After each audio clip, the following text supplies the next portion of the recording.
Okay, welcome everybody. This is the IOTA Discord. This is IOTA Community Governance meeting on Thursday, the 22nd September already. Um, we are continuing our work on the Shimmer Community Grant Committee idea.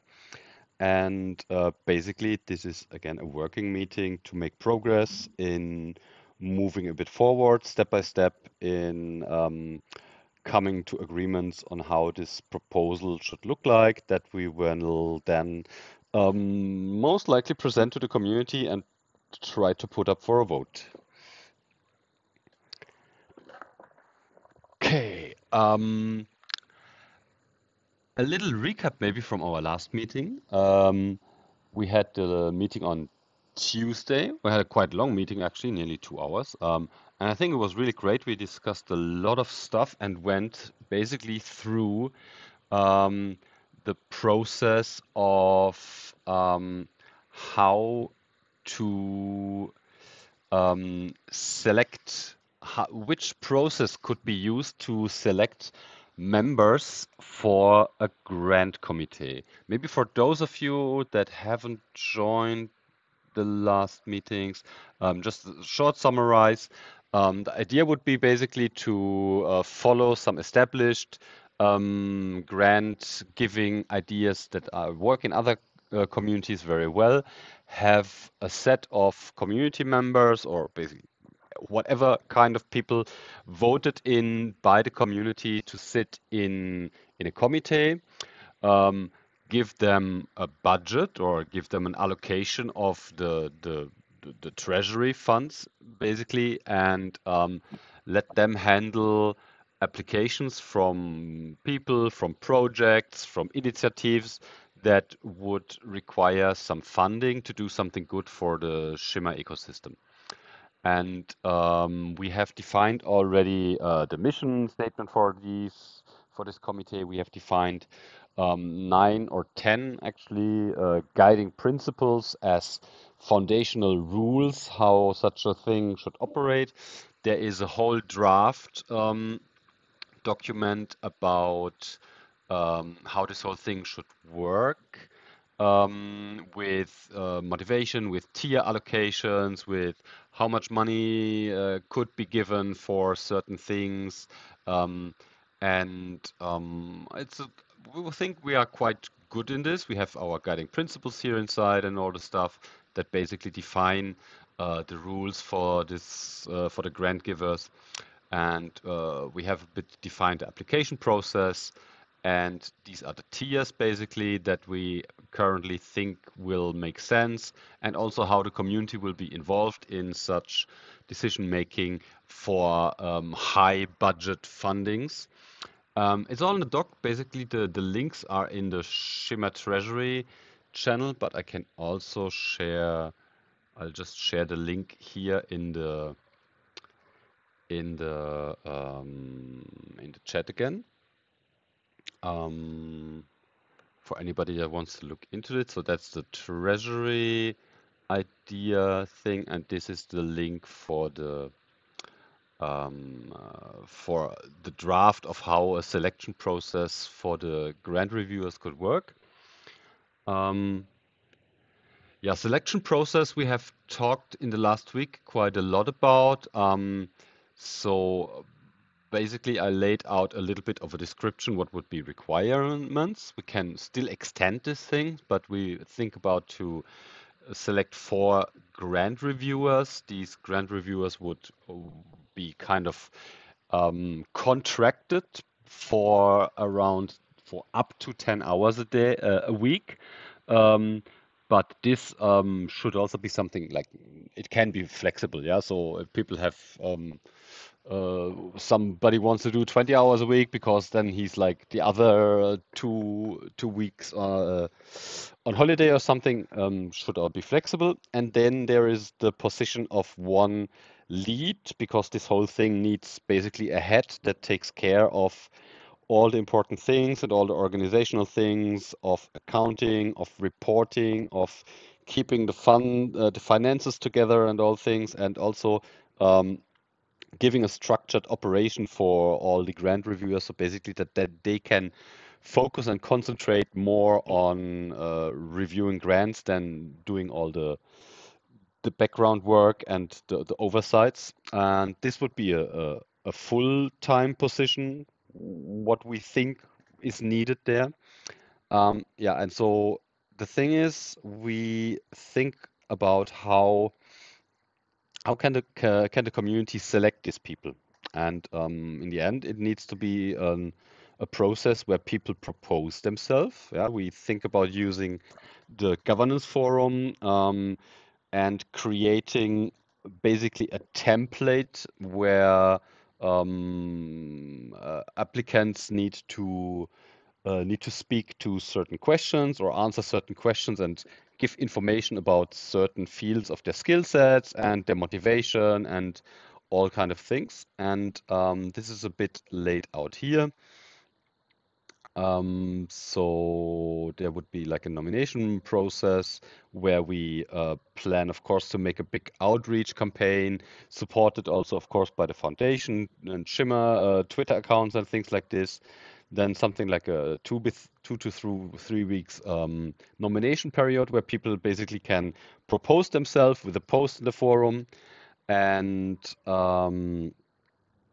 then the community would basically have a poll or several polls in the forum, very likely, where it could be narrowed down to, I think, maximum what we should narrow it down is something like having 10 candidates for the reviewers. And if we basically have selected the 10 most favored candidates in the forum, we should then put those 10 up into a vote by the Shimmer token holders and then have a binding decision from the network. And then basically the top four would receive the seats in the grant committee.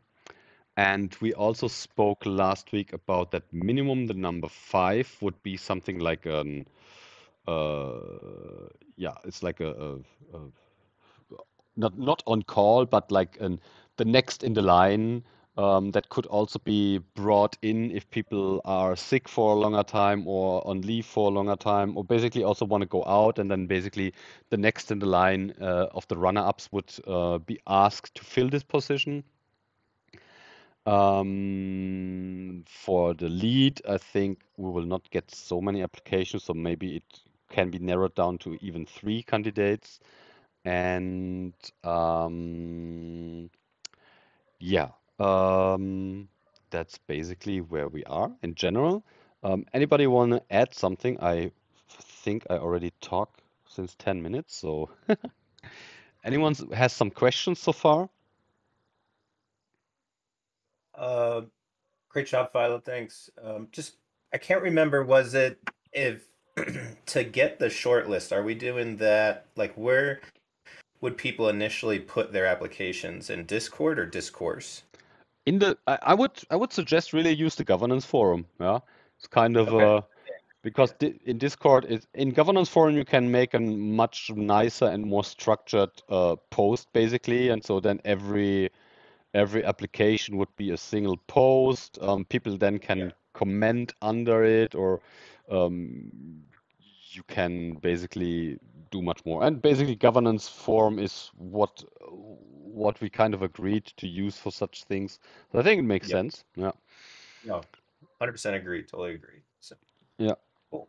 And Um, then mm. once, would that be like a phase one or phase two, or would we use, if we don't have that governance framework, we just use the standard one? Yeah, I would from the principle thing, I would say this is kind of a little bit of a different thing because I yeah, it is kind of a phase one. So let's say somebody makes an application there, uh, Right. puts in uh, puts in a proposal that, let's say, okay, I want to be a grant reviewer. Um, we have definitely need to define this application letter with the questions, basically, so that they just not everybody can write whatever they want. They need to give some defined information to the community. And then basically the community would also have the chance to, let's say, comment under this and ask questions in the forum already. So give Hmm. the give the person also the chance to maybe clarify some things if things are unclear in the application. Yeah, so this is basically from the principle a phase one thing. Um, Right. but in And then, then we would all kind of combine these things and create very likely several, depending how much applications we get, but I think there is a limit of how many options you can put in one poll. Um, I have to look it up. I don't know. So, but I guess in the discourse poll function, there will be an upper limit of, I don't know, maybe 20 options that you can put in. And so if we have 40 candidates, then we would make two polls with each 20 candidates, basically, where it's just like a poll um, with the name of the candidate and the link to the application, so people can read up. And then you can make a multiple choice there and say, okay, everybody gets for every poll you get 5 votes, and from these 20 people, you can decide your 5 most favorite um, mhm. candidates. And then depending if one poll is enough, if not, we make a second poll after this as a combination. Yeah, something like this. But I looked it up in Discourse. It's quite nice with the multiple choice thing. You can Okay. define how many options there, and you can also define how many votes basically you can put in this multiple choice thing. So I think that suits very well for most people then. Yeah. Well, and it's looking like, if I'm reading it correctly, there can be 10 options. So the phase one, it could be like the top 10 most quote unquote hearted or liked go on, or is it like how many options would you are we going to have in Firefly? Because if I'm In reading your Firefly, thing, yeah. In Firefly, the maximum that we can have is 10. This is why I narrowed it down. So basically, I wouldn't do. I think from a user experience and from a UI thing, it would be in the end it's very strange to have two votes in Firefly. right? I mean, we could then still say, okay, even if you have 2 votes, those that have reached the highest count in votes would. But I personally, I would like to narrow it down to one vote in Firefly, like one option you open up, and then you have 10 names, and you Mhm. basically give. Let me figure it out. Like You have. you could technically do group the three. Oh well, no, it's one single vote. No, you need to do. Let me think. You need to do it You got to different separate it because Z and In Firefly you can only you always can only vote on one option of a question. So Mm. if there would be 10, then you could only vote for one. So what you will need to do is you have to basically put up every name, say, okay, should Alexander be a Grand Committee reviewer? Yes or no? Should this one be a Grand Committee reviewer? Yes or no? And then basically you can put Firefly up with these different things, and people basically can vote yes, no, or they just don't vote. Yeah, I think this is how we would then need to do it in Firefly. But that's doable. Yeah. So Yeah. I yeah, also yeah. thought about an alternate. Hmm?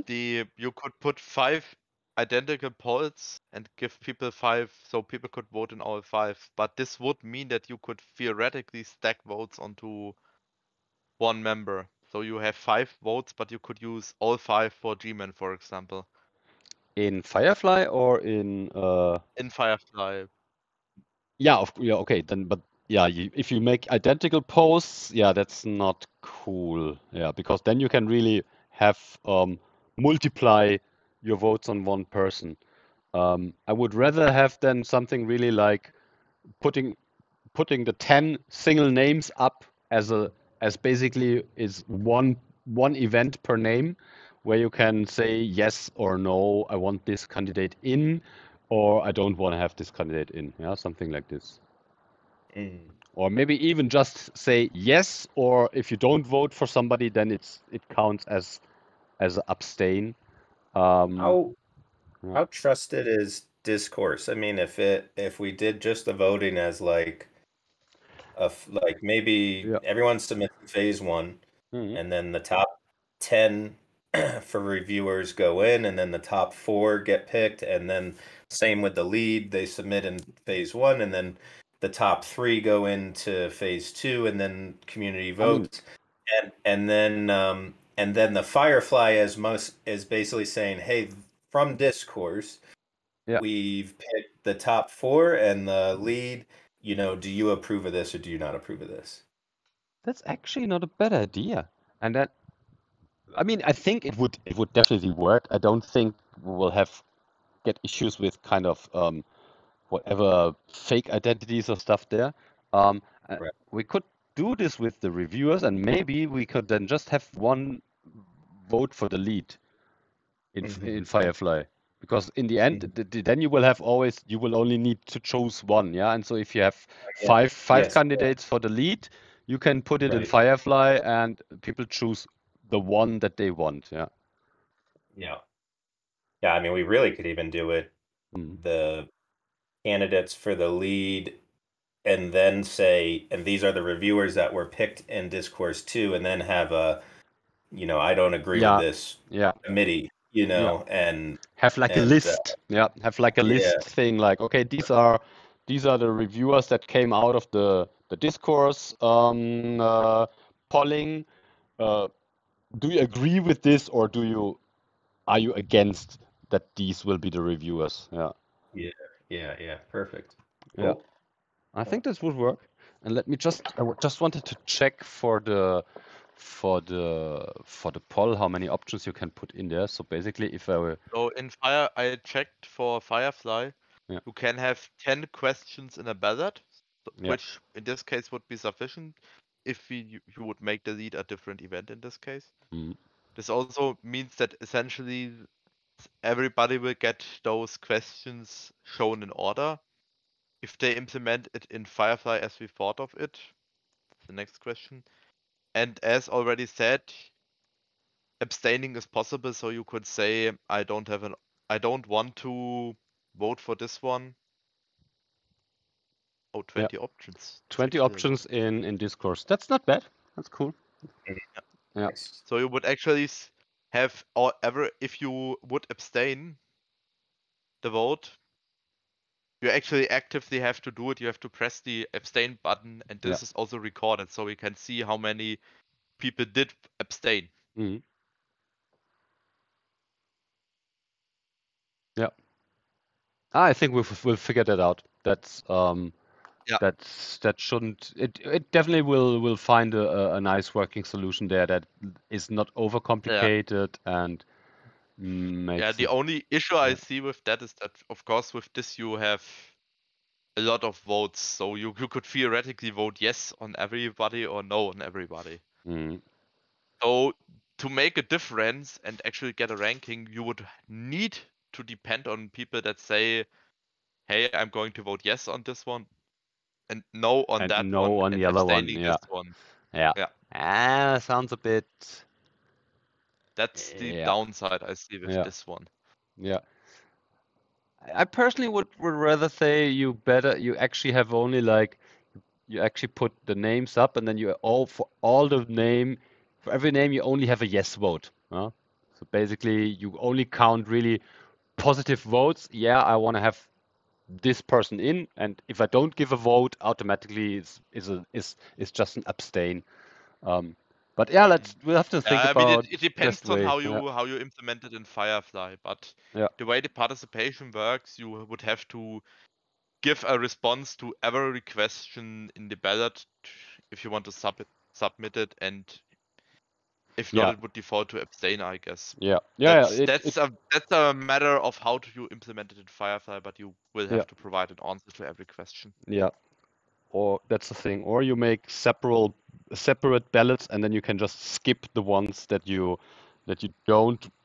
don't like, and then they will just not count. Yeah, yeah. But if you have many different questions, the thing is, I think you need to give answers to all of them. But I'll check with Alex because we also they're not really changing, but they're reworking the participation event thing into a tip because there's some small changes around for the Stardust ledger and some small API changes. So actually we anyway reworking the whole participation event and make a tip out of it and put it in the protocol for Shimmer. Yo, Sorry, what does that fun mean? fact, the original reference that I wrote actually had support for multi-choice, but that was dropped.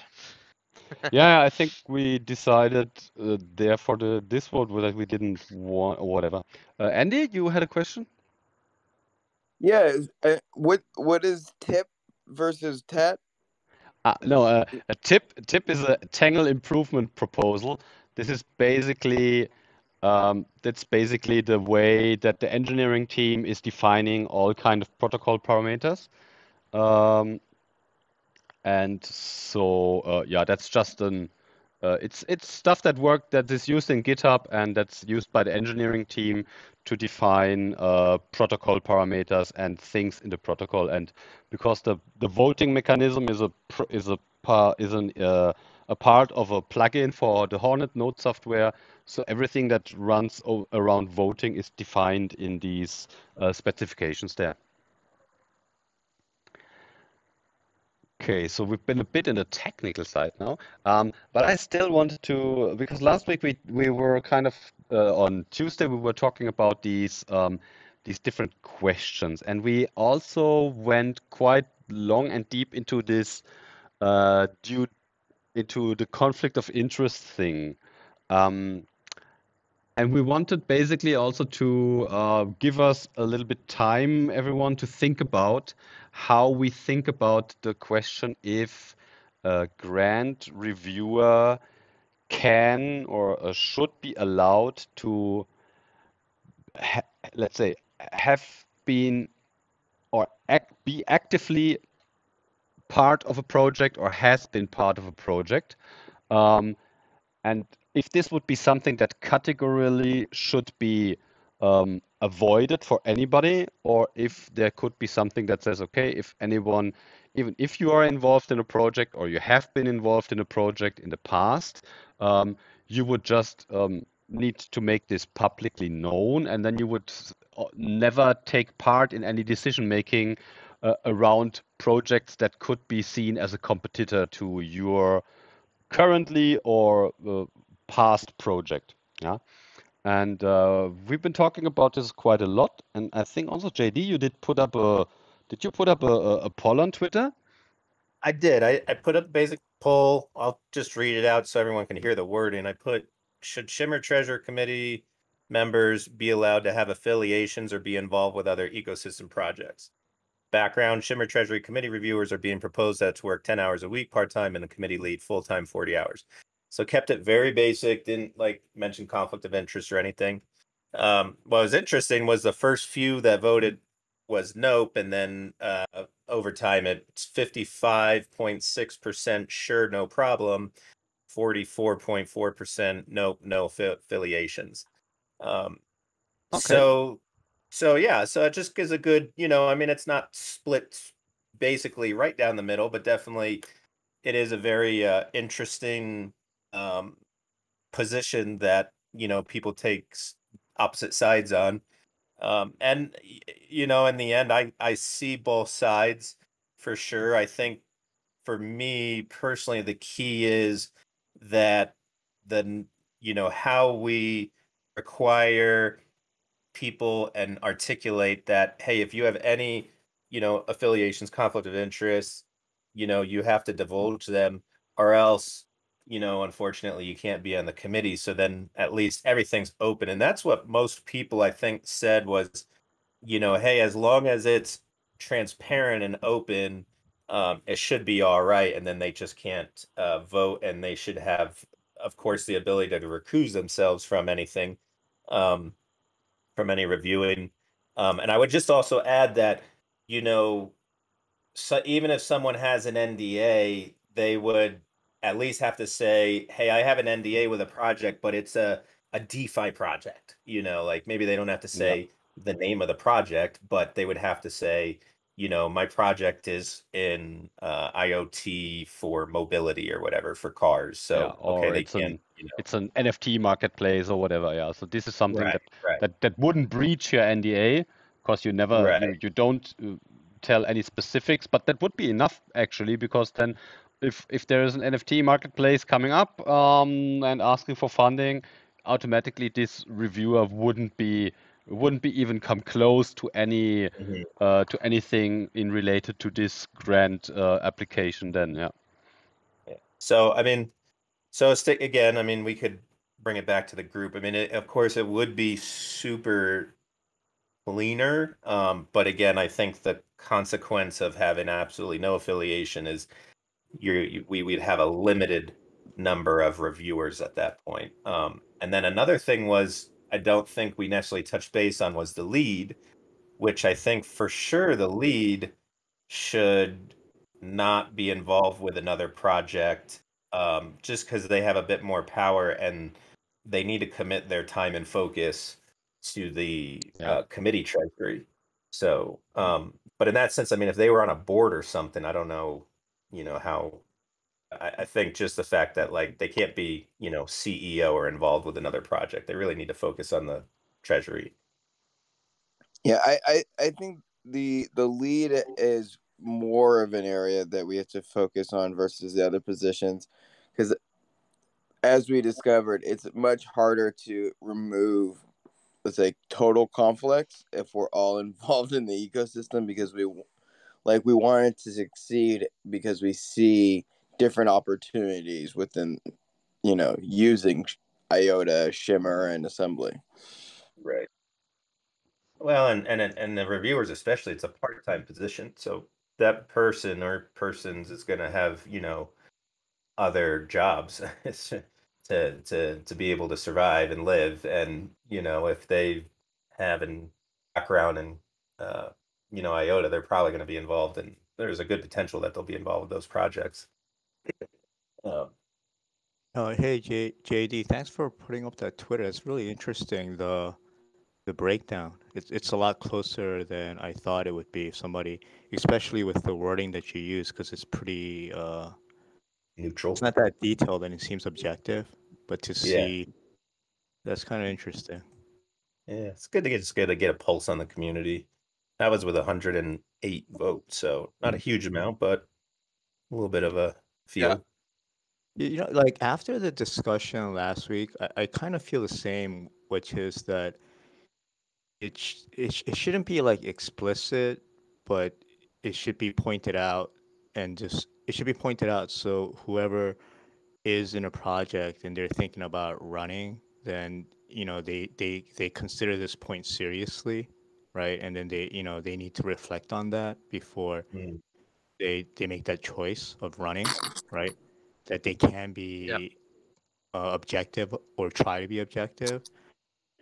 But the other thing that's really interesting right now is with the latest news, the ecosystem, and not that there's anything shady going on or anything, but if somebody did have a project, right, and then they raised funds from the community, and they're sitting on the committee, right? They got elected with everybody knowing that they're part of that project, and they raised money from the community, and then the project fails, right?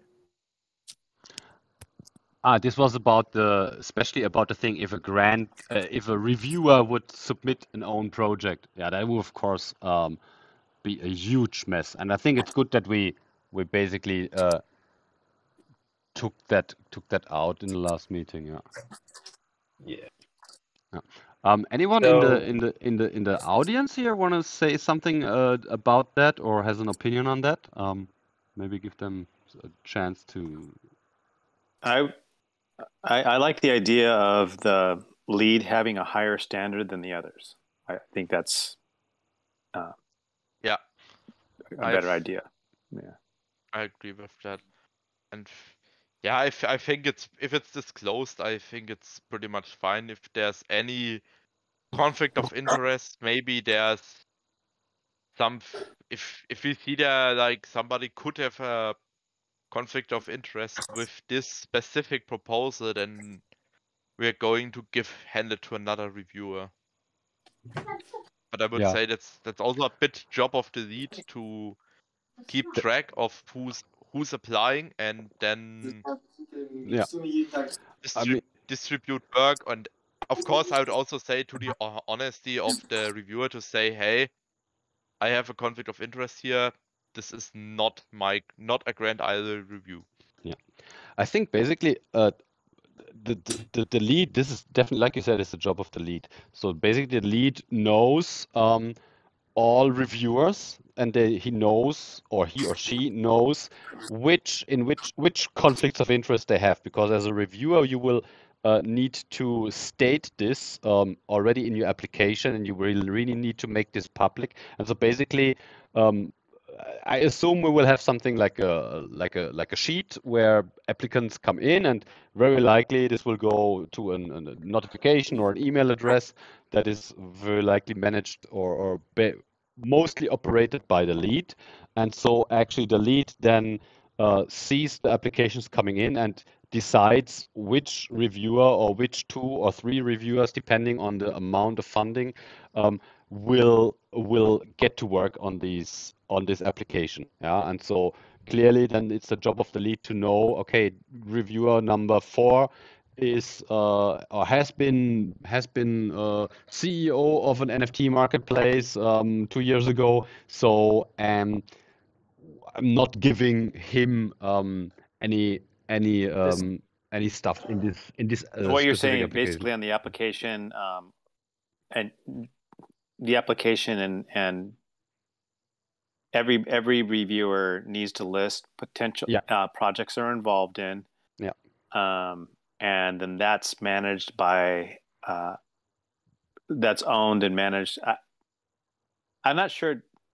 Part of me says cool just to send it to the lead, right? But in a way, I think you need all eyes on it, right? I think all reviewers should see that information so that we're all aware of each other's projects, just in case. Yeah, I mean, and then this is definitely. I think this is definitely should be anyway public or available for all the grant review members.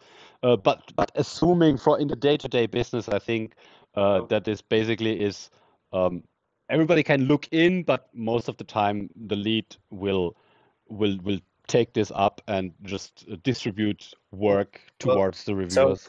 So I built like a Notion. I just put it in the chat. Like I kind of built a Notion template because I was trying to see like a web form, and it could be connected to the web form. I posted that once. I can't remember where it is, but what we can do is, I've kind of built these web forms that go into master sheets. Is as long as we have a category in the application. So a proposal submits an application, let's say NFT Marketplace, and then they select NFT Marketplace. One of these columns, and I don't think in here I have category, but one of these columns would say NFT Marketplace. And then that automatically, whatever reviewer would have the categories that he or she cannot review. So like my idea was basically all the proposals that get submitted would come in and sort of like, it has like an accept or reject column. So if you click that, one reviewer could simply pull that proposal and say they're reviewing it, and then they accept or reject, and their reviewer, like reviewer number 2 would actually be a name.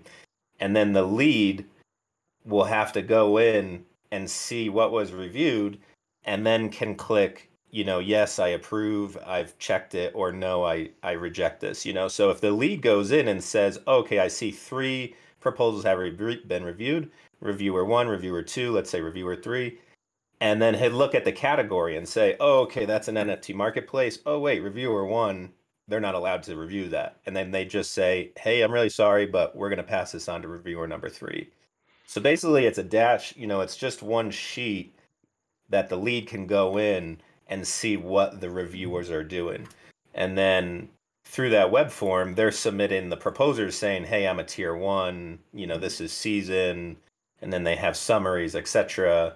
this was just all this. I'm not saying this is it. This is just as an example.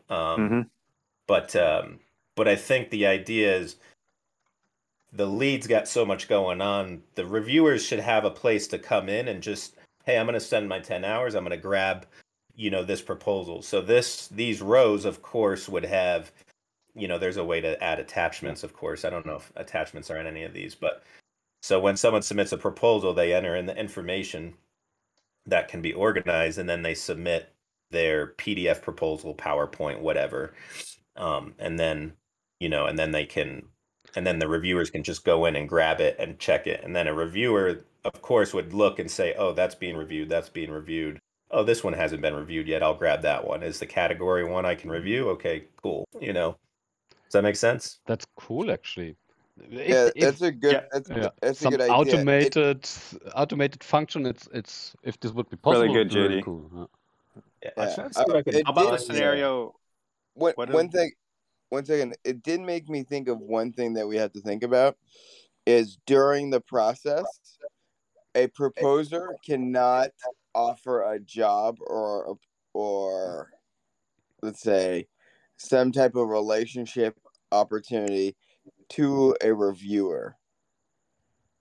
Oh yeah. Oh yeah, For sure. yes. So you can't, like, one thing is preemptive conflicts, but like during the process, saying, oh, this person is not conflicted, so therefore I'm going to offer them a job to either have their yes vote or have them eliminated. Right. Yeah, I agree with that. I was kind of like in the same vein. That was a comment I was going to make. What about the scenario where, okay, so a reviewer doesn't have a conflict of interest, however, has had side conversations with a project that is upcoming, that's put their project up for approval, right? And as part of that discussion, the reviewer says, hey, I'd like to be part of that project, or they strike up a deal that says, all right, within 2 months you become you can become part of the team once we get paid, or once we start receiving funds, so that there's kind of like a scenario where there's a prearranged deal, like, hey, if you vote for my deal, I'll put you on my team. A quid pro quo, would you say? That's exactly what I mean, and that has happened, and it will happen. And so I wonder if we need to make sure that we put a time frame or do something. Maybe we just consider it and see how we might handle it. I think it's one of It those would be things easier that- for that person just to get a kickback, right? Like, hold on. you won't even know about it. You think vote it's for good. it, and I'll give you, Yeah, I'll give you it's 20%. all in the same vein, right? It's just something for us to consider. If we don't want to go down this path and just say, okay, we just can't do that, that's fine. But I just want to make sure we've thought about it. I mean, certainly the conflict of interest, I think, will cover that. Like a reviewer cannot get any kickbacks or incentive, and there's definitely wording to cover that. But I mean, the thing is like, how nefarious do we think everyone's going to be, and how much time do we want to put in making it perfect? I think with the tier system, which is really good because, like, again, risk mitigation is. Yes, a tier 1 person might get a kickback, but that they're only allowed to do 5,000 as a single person, right? If someone wants to do a kickback on a tier 2, which could be 25,000, maybe 50,000 if the treasury grows, well, that tier 2 has to be reviewed by 2 people plus the lead, right? So that's a little harder. Tier 3, it's the whole team. Tier 4, 500,000 and up, or 250,000, whatever that amount is and up. It's actually the community checking that. So I mean, okay, I just wanted to make sure that we had like thought about it and said, okay, look, but we think we have the systems in place already. I will actually put this in as one of the guiding principles in general, just to have it written somewhere that any attempts of bribery or the offer of future jobs or future payments or whatever, it should be at least in that. Is automatically gonna cancel any proposal, and also that board. Of course the committee member will also then, if it's accepted, But even the attempt of bribery will See, I think that should they need to be like if yeah. there's an attempt at bribery, Yeah. It's incumbent upon the grant board member reviewer yeah to report it to the team. report, and then automatically this application will be kicked out basically. Yeah. Is the understudy to the lead?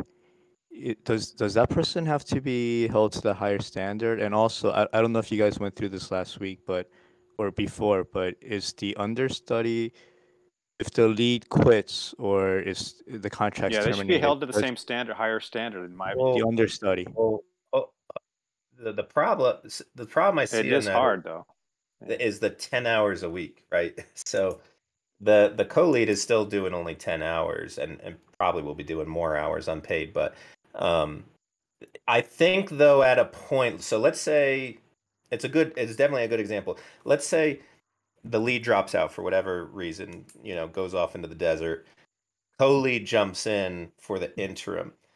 I mean, that co-lead can certainly pose themselves to be voted by the community to be a lead and move into a 40-hour position, but then that person or any other lead would then have to leave and break their affiliations. You know what I mean? Like, so if that lead was working with a company, then he or she would have to essentially leave that company and focus full time. And the interim basis, it's a tough one. I see where you're going with it, but if they're only getting paid for 10 hours, they got to go make some money somewhere else, So if the lead quits or is terminated, then the co-lead is only leading for an interim period of like a month or until a new election vote is up. So we do what, like 2 weeks? Well, let's say maybe 4 to 6 weeks. It's like 2 weeks you put out, hey, this lead left for whatever reason, not a big deal, but we're looking for a new lead.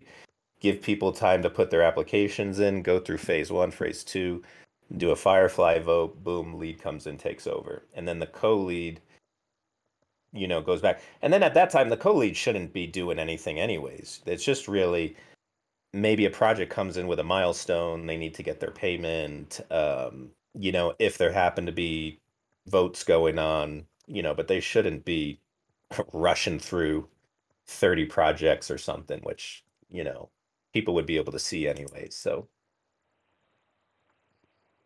right. I mean, but yeah, only in there until the next lead takes over. Right.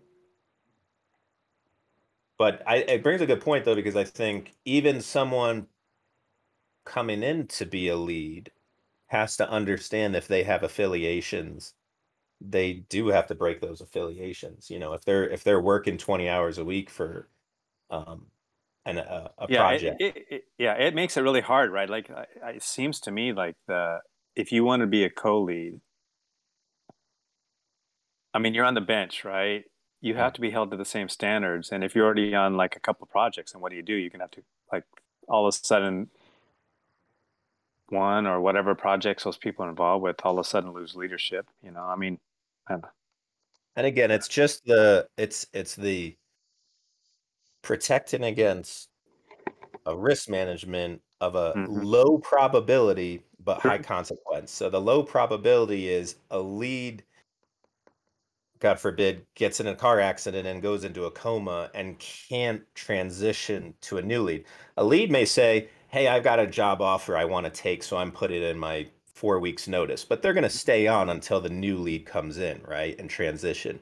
Yeah, or that's a lead true. says, I was holding a lot of Shimmer tokens. It's went to the moon. Fuck this. I'm retiring. I'm going to sit in a hot tub the rest of my life. So he'll transition to the new lead. It's just the interim co-lead is just to mitigate that low probability but high consequence risk of, unfortunate accident and boom, someone needs their milestone and passwords are. Okay, so your perspective, and I'm not saying it's wrong, is that, all right, the backup, which is what this person is really, the backup, we don't need to put the higher requirement on them because it's only a temporary situation, and that's fine. It's a low probability. I get that. I think that makes sense to me. It's just a low probability situation. Yeah, I and agree with unless, that. Yeah, I think unless you're we're right. going to pay the co-lead to work 40 hours a week, which Yeah. I don't think is justified at this point with the Treasury probably not going to be that big, you know. But yep. Yep. No, sounds reasonable, Yep. definitely. So do we? So does the group then? Can we confirm that stuff in the sense of the lead needs to focus on the Treasury, and the lead can't have any affiliations. The reviewers can, but they have to be fully transparent by it. And if they're caught, then they of course get let go. And the project is under. Yeah, and no committee member or leads can propose their own projects for funding, right? Just to keep it clean. Yeah. Yeah. Okay. All right. Just a real quick, Philo, if you just want to show the web form, Yeah.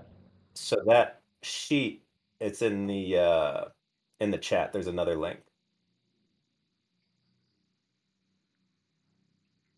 The sheet that automatically would Well, in the Discord chat, I put another link just below it, another yeah. one. And that's basically that's the form. It's a form, Yeah. so when they go through, if you just click like proposal category, now this was simply taken, proposal category was taken from Aves.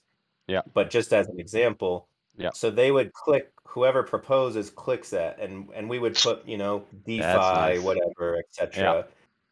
And then that master sheet gets populated from this web form. Yeah.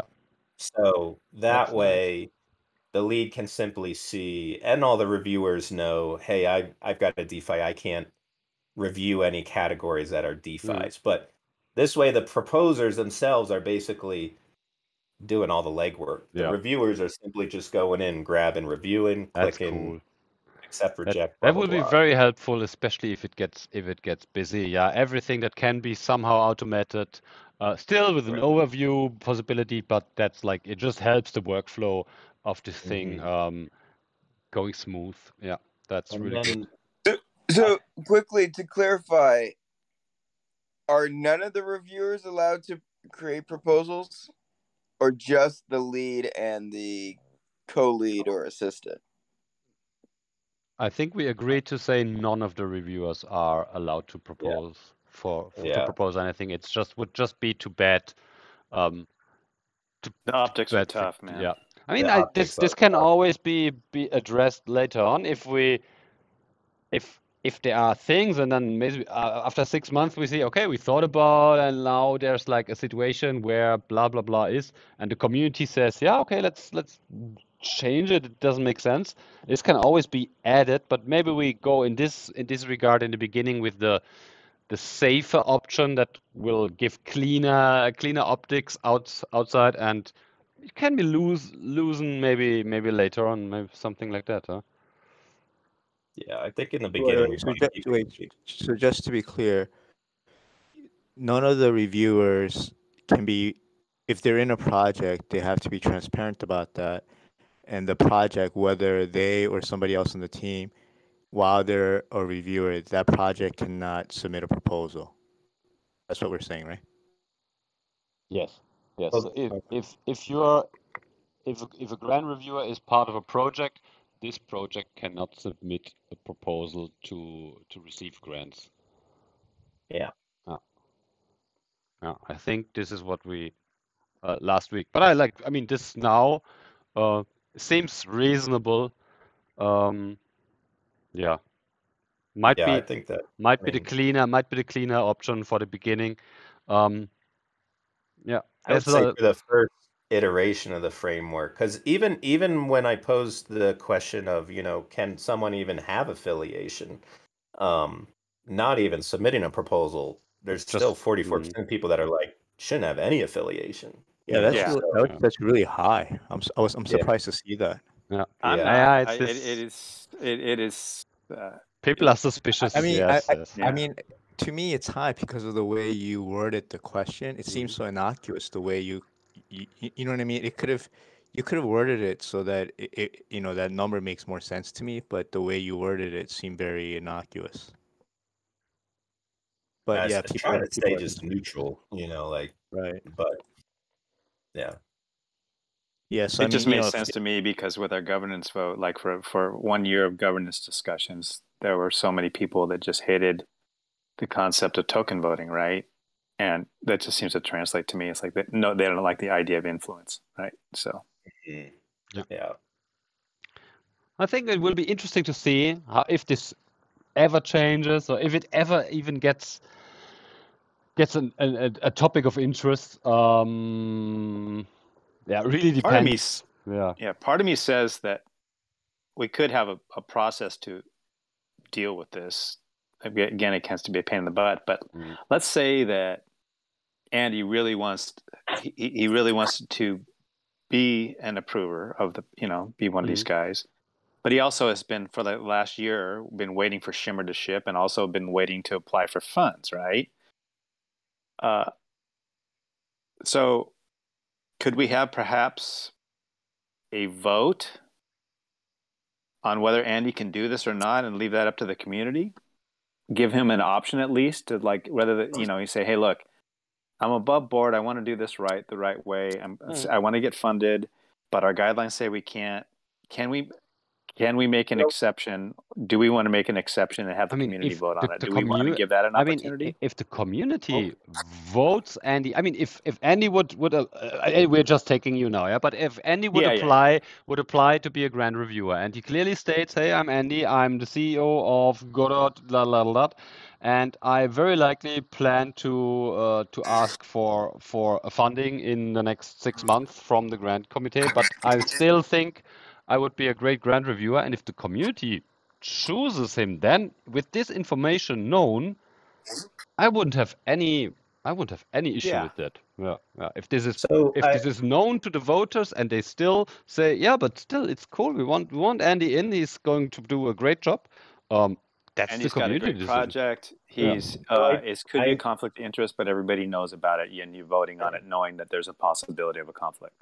So Andy would just put up a proposal on Discourse for that. He would just put up over the week. I was thinking about how can we tie the governance framework into the Treasury in the sense of not only will it give it better view because people, of course, pay more attention to Treasury and money than simply just a governance framework, but so I think like when once the Treasury framework is going, like community tier 4 big ones would go through the governance framework, voting poll.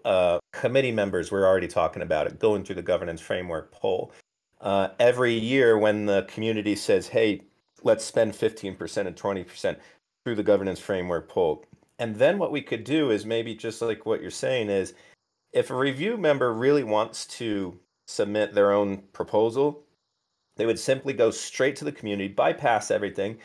And really, even if someone submits a proposal to the review committee and it gets rejected, but they really feel strong about it, they can go to the governance framework, put in phase 1. And if that passes all the way to phase 3, then so be it. It should be funded. That's the community, because it is the community's treasury. Community is always kind of above any treasury in the end. Yeah. Even if the community says, hey, let's use 20%, and then someone comes in with some amazing opportunity 3 months later and says, look, I know we've got the 20%, but I really think we should use 5% to put in this DeFi because it's doing a return of 10%, so be it. The community should have an avenue at any time to circumvent the Treasury Committee, and which would be then the governance framework. And I think, of course, we've all spent a lot of time on the governance framework, that it's a very clean, best option to get the community's consensus, right? So, yeah, what do you think about that, Andy, or anyone? I just want to interrupt because we are basically sadly running out of time. We should continue this next week. Basically, because in 2 minutes we're gonna kickstart here with Bankless. Next week, JD will take a little bit of the lead because I will be in Singapore and too involved in all the Shimmer launch So you're things. actually going to Singapore. I mean, it's just 2.5 flights for me, 2.5 hours.